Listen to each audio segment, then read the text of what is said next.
Welcome back to Night Talk. Kevin Miller with you. Why am I babbling? Our good friend Dr. Audrey Gusky with us, consumer marketing specialist, Duquesne University. You name it. Look at that smile. She's so happy to be here. I am thrilled to be here, Kevin. Thank you for bringing me in. I wish I had that smile. You know, it's nice that she's so happy. You have the sparkling eyes, though. Look where that's got me. All right, let's talk about this. The big win for the city of Pittsburgh, Stanley Cup champions, the city of champions. And remember, now, Dr. Gusky, not to age you or to date you, but you saw that picture, 1979. And did I remember it? Willie Stargell, Terrence Bradshaw, yes. my personal hero. Yes. Boy, those were the days back in the city of champions. I do remember the 70s. And now back again today. Kind of different. Roethlisberger, Crosby, Stargell, yes. Bradshaw. Yeah, exactly. And it is a win-win for the city. It is absolutely incredible. And the beautiful part of it is we're getting so much media publicity across the country because it's so unique that we have this city who has sporting literally two champions. And as far as I know, we've never had a Super Bowl winner as well as a Stanley Cup winner from the same city ever. So this is huge. Well, and I think unlike other cities, and you know, you've had somebody win the World Series and the Super Bowl, but this city embraces that. I mean, over 350,000, 375,000 were at the game yesterday, or at the parade. By the way, you can go to WPXI.com. Wonderful parade coverage there. You had the anchors jumping up and down. 375,001. Oh, and you were there. Yeah. How exciting sporting for you. my Penguins gear.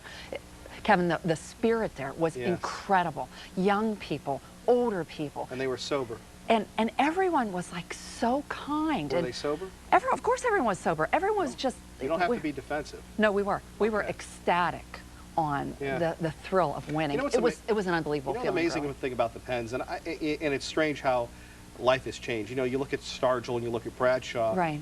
Those are guys in the prime of their careers. They're a little older. You have Sid Crosby, 21. You have Stahl, who's 20. And it seems today that things are happening faster for young people as opposed in our day when you had to have miles on the odometer before anything happened. Very good point. And it also brings up the point that demographics, winning the Stanley Cup is great because a lot of times people think of the Steelers as, well, blue-collar, older Pittsburghers guzzling out the city. No. You got the energy, you got the excitement, you got the youth, you got all the young people following them, and that is incredible. I felt old looking at those guys.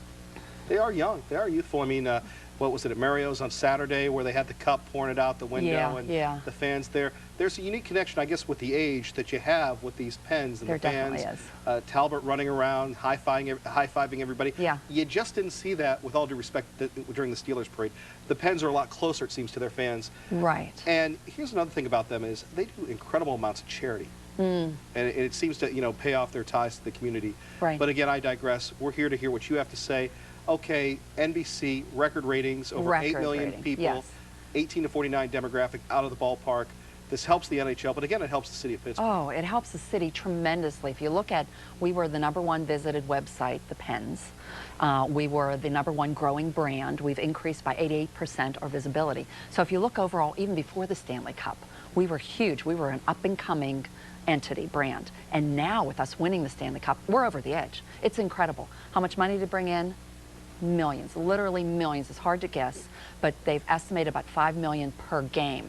That just counts really ticket sales and other peripheral things related to the people attending the game. You look at all the other things, the snowball effect. It is absolutely incredible, the amount of money. And as I said, the visibility, absolutely priceless for the city. It's amazing because when the Steelers won the Super Bowl, you and I were talking about the brilliance of Dick's Sporting Goods, announcing that we're going to be open. You had the news people doing that, then you had coverage of it, you had ads running. Now, the next day they did it for the Pens, but even today, you know, how many days removed, people are scarfing up shirts, not only at Dick's, but at other places. I'm amazed. In fact, after the parade, I was amazed how many people were driving back. This was a cultural event. I mean, this is a big event in these people's lives. It is a huge event. 375,000 people joining the parade. That is, the numbers are phenomenal. And also you have to think about what's happening on Sunday, in case you forgot. It's Father's Day. And it's a perfect opportunity for all Pittsburghers to buy something for their dad, whether he's living in Pittsburgh or somewhere else. And so I think sales, that's probably one reason why they're going to continue. And retailers such as Dick's are going to take tremendous advantage of it. What's the unique relationship with sports teams from this area and across the country? You have the migration out, but I mean that happened in primarily in the 80s. When I was living in North Carolina, the #1 football team there wasn't the Panthers, it was the Steelers. I had people that they go to these Steeler bars. Now we see it with the Pens. Right. But you would think that that migration would have stopped in the 80s and 90s wherever they go. And people were talking about it, you know, the Pens travel well. They the do. Steelers travel incredibly well. Absolutely. And it's misplaced Pittsburghers or people who have moved from the area, but it's also individuals who are looking for a team.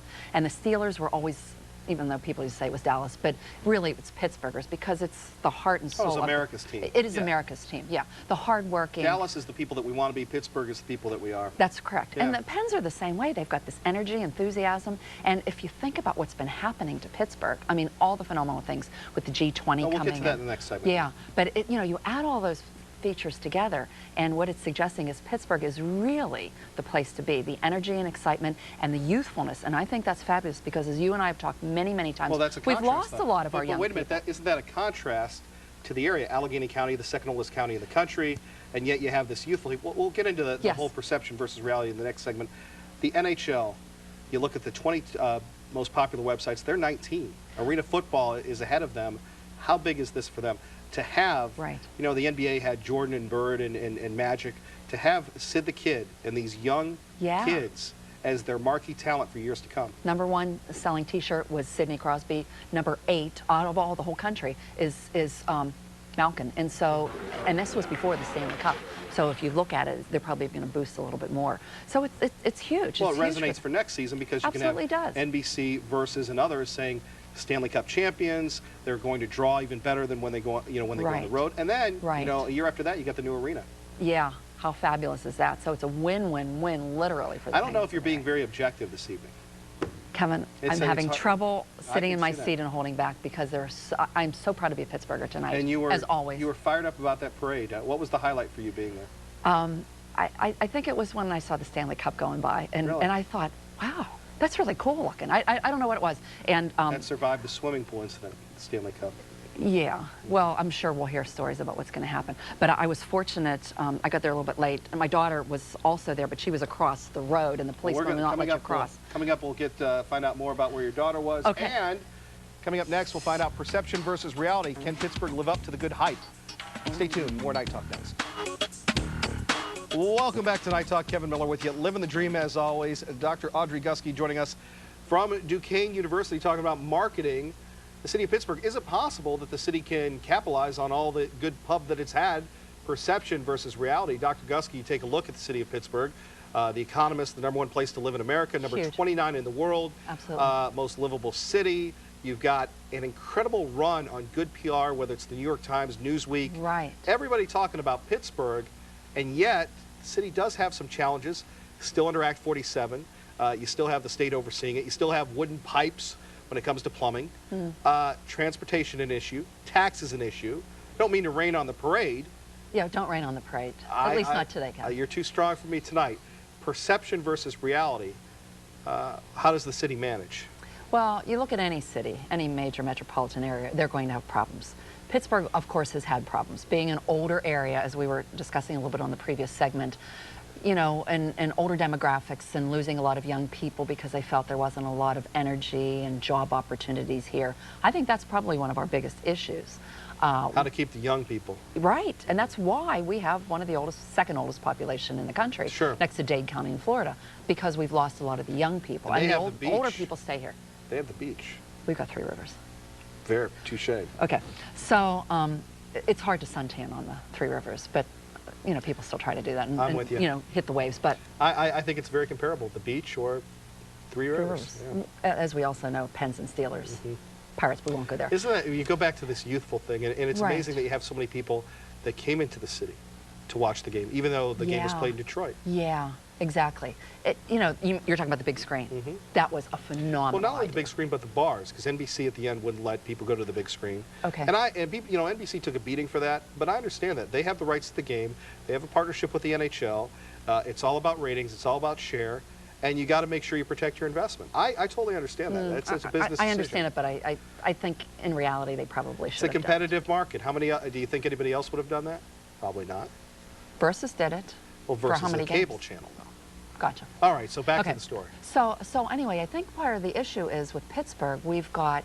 How do you market it? Well, the things that we've been doing. I think the G20 coming in is so huge. Perception versus reality. Let me hit you with the G20. You had Doug Shields, our illustrious president of City Council, who was quoted on Channel 11 saying, and I'm paraphrasing here, well, I hope they're paying for their own security. We're not going to pay for it. Yeah, that's forward thinking. That was bad. Yeah. Well, what also offended me, not that I wanted to bring this up on live TV, but that's what we when do they announced here. Pittsburgh, yes, and people, there was a little bit of laughter. Well, you're talking about the White House press room, yes, where you had Robert Gibbs and Auburn graduates snidely defend Pittsburgh. But I mean, he didn't do the best job. What a lot of people may or may not know is the president likes this city. He was a Steelers fan. He's a homer for Pittsburgh. Yep. That partially probably explains why we got it, even though the mayor, the county executive, backed Hillary Clinton. President Obama likes the city. So we've got this big, huge stage. Right. Huge stage. You know, global stage. But you know how that is. You've been to New York. You've been on the big shows. Yeah. Two things can happen. One good, one bad. You get the big stage, you hit it out of the park. You get the big stage, and you're going, whew. Well, you look at some of the other opportunities we had with the big stage, with the All-Star Game and the we're talking US about Open. the leaders of the world. I understand. Golf is a little different. I understand that. But, Kevin, we did okay with those. So those are sort of like we're talking about practices. Japan, Russia. We're not talking about Tiger Woods. I don't think we're going to have the mayor stalking, you know, Putin or his successor. I don't think we have to worry about that like he did Tiger Woods. Yeah, because he won't be able to. Right. So I hear what you're saying. And you've got big-time protesters. These aren't the little mamby-pamby jabronis. These guys are, you know, into disrupting. Right, but they're, of course, bringing national security in. So, you know, I think that's going to be fine. You know, and we all pray that it will be. Anything can happen anywhere at any given time. Right. But we're hoping that happens. But to be able to showcase the city globally and say, hey, we reinvented ourselves. This is Renaissance 3. What has Pittsburgh done? We came from pretty much economic woes. Yeah. We were able to boost ourselves up with new technology, great education, great healthcare facilities. Does the reality match that, though? It is matching it. Well, for all, Kevin. High taxes, people leaving the city. Right. Infrastructure problems. The mayor talking about massive cuts. The city council saying, we're not going to have it. I mean, these are problems every city has. Right. Nobody's perfect. But I think if you take what we've done and how far we've come and where we're going, and the future that we have is very, very bright. You know, and you're exactly right. Shades. It's so bright. Remember that song? Yeah, yeah, I do remember that. So the perception, I mean, perception and reality. The perception for Pittsburgh has always been, that's not a destination area, but it's changing. If you're Dan Honorado, yeah, county executive, if you're Luke Ravenstall, instead of jumping up and down in the parade, I don't think he wore a jersey, thankfully, maybe he did, this is your time to shine. I mean, you need real leadership. You need to go into the Boeings or the whomever and say, hey, we're going to work with you. Here's some incentives. We're going to cut your taxes. We're going to do this. You know, they're not going to come here just because we look good. And we have nice rivers and great sports. Water is important. Ask Arizona. It totally is. But I think we're moving in the right direction. And I think the fact, you know, once again, it's image and perception. So a lot of people... Perception and reality. It's image and perception. Because if you take that image and perception of what Pittsburgh was, and now the fact that we're the cool place, we're the in place, we're the hot place to go. Sports can do all that. Sports can do it. The city, I mean, it's not just that. It's the fact that we have progressed as far as technology, healthcare, education, a lot of the things. And I think one of the reasons Obama selected us, obviously the country is struggling tremendously. He wants to take a city that's moving in the right direction and highlight us. And I think that's a huge, huge, I'm patting us on the back for that one in the Pittsburgh area. I think it's tremendous. And, you know, we may have our faults as we do. People are getting it. But I think one of the things is... What's with the pointing tonight? Kevin, because you were making me defensive. Ah. One of the best kept secrets in the Pittsburgh area is how great Pittsburgh is. Pittsburghers were even saying, why Pittsburgh? Why not? Well, I don't think a lot of people could, you know, here's the... People were shocked when it was announced. Here's the sad part about that. They could name the starting lineup of the Steelers, maybe the Pirates, maybe the Pens, but name me 10 countries in the G20. You know, that would be the tough part. Oh, that would be a good question. Hopefully the folks will get educated on that. And again, it's nice that we live in this glow, and hopefully, again, the political leaders won't sit on their hands and take advantage of this momentum and get some good things happening here. Correct, but remember, it's marketing as well. Yeah. So it's Where were you in '79? I can tell you what I was doing. I was my daughter's age at that time. I was 10 years old. Terry Bradshaw. God, was there a better quarterback? Well, see, my hero was Roberto Clemente. That really dates me. Yeah, Clemente, huh? Fabulous, but fabulous. Come on, Terry Bradshaw. Well, I loved Terry Bradshaw until he said bad things about Pittsburgh. Then he's off my list. But he's back. He loves it now. Does he love it again? He's a burger. Oh, he's a burger. Born a burger, always a burger. Thank you, Dr. Gusky, as always. Kevin. Look at that smile. Great. What a beautiful smile. All right, there we go. We're all happy tonight. How do we top that? Coming up next, an ode to a great political show revitalized tonight on Night Talk. Details next.